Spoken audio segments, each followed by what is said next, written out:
Assalamualaikum warahmatullahi wabarakatuh. Dalam memanfaatkan harta yang dikaruniakan oleh Allah Subhanahu wa Ta'ala kepada kita, ajaran Islam sangat indah mengatur. Yang pertama, tidak kikir, tidak bakhil. Artinya, harta yang kita punyai akan berkah, akan bertambah ketika kita belanjakan dengan memanfaatkannya ke ajaran-ajaran Islam. Misalnya mengeluarkan infak atau sedekah, bahkan ketika cukup nisab dan haulnya, maka menunaikan zakat. Beda dengan orang yang bakhil, orang yang kikir, dia tentu tidak akan membelanjakan sesuai dengan anjuran Islam tersebut.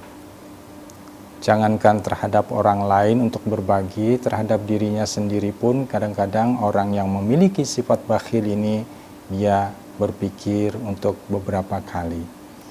Nah, kemudian yang kedua, Islam juga mencela terlalu boros, berpoya-poya terhadap harta yang dikaruniakan Allah kepada kita. Orang yang memiliki sifat berpoya-poya ini juga dicela karena mubazir. Penggunaannya tidak sesuai dengan apa yang dikehendaki dalam ajaran Islam. Nah, di antara kikir dan boros atau mubazir, tabzir ini, maka ada di tengah-tengahnya adalah dermawan. Nah, sifat inilah yang di dalam ajaran Islam sangat mulia. Karena dia dermawan terhadap orang yang memerlukan harta yang dia punyai, karena ada hak orang lain terhadap harta ketika dia sudah melampaui nisab untuk zakat misalnya. Atau dia mengeluarkan infak dalam bentuk nafkah kepada ahli keluarganya yang utama, kemudian kepada karib kerabat dan orang sekitarnya. Dan infak ini tentu nilainya lebih mulia. Dan bahkan ada dalam ajaran Islam dengan sedekah. Tidak harus dengan bentuk materi, tapi dalam bentuk-bentuk sedekah yang lainnya.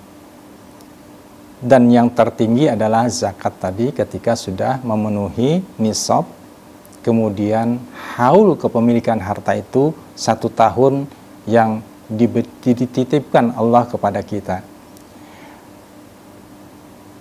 Nah, terhadap membelanjakan harta ini, Rasulullah Sallallahu Alaihi Wasallam tentu tidak mengkhawatirkan kepada orang yang kekurangan. Yang dikhawatirkan oleh Rasulullah Sallallahu Alaihi Wasallam adalah ketika umatnya keberlimpahan dengan harta sehingga lupa untuk menunaikan baik itu infak, sedekah, dan bahkan zakat tadi. Suatu hari Rasulullah Sallallahu Alaihi Wasallam mengutus sahabat untuk mengambil pajak di Bahrain.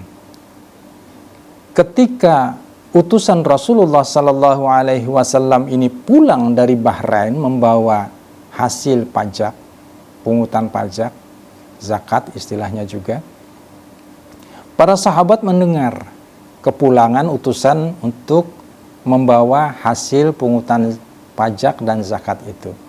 Nah, seketika itulah para sahabat berkumpul ke Masjid Nabawi untuk mengerjakan salat subuh dengan harapan mendapatkan harta dari pengumpulan pajak di Bahrain tadi.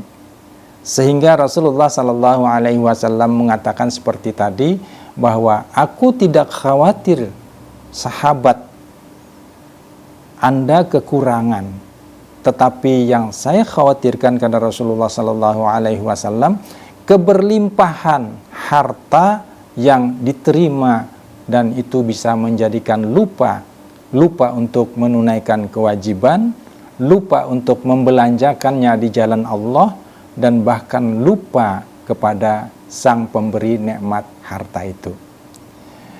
Sifat yang pertama tadi adalah yang di tengah-tengah yang diutamakan adalah dermawan. Orang dermawan itu dekat dengan Allah, dekat dengan manusia, jauh dari neraka. Sementara orang kikir, Orang yang boros, dia jauh dari Allah, jauh dari manusia, dan dekat dengan neraka. Demikian, mudah-mudahan kita bisa mengambil konsepsi ajaran Islam tentang pemanfaatan harta yang dititipkan Allah kepada kita. Wassalamualaikum warahmatullahi wabarakatuh.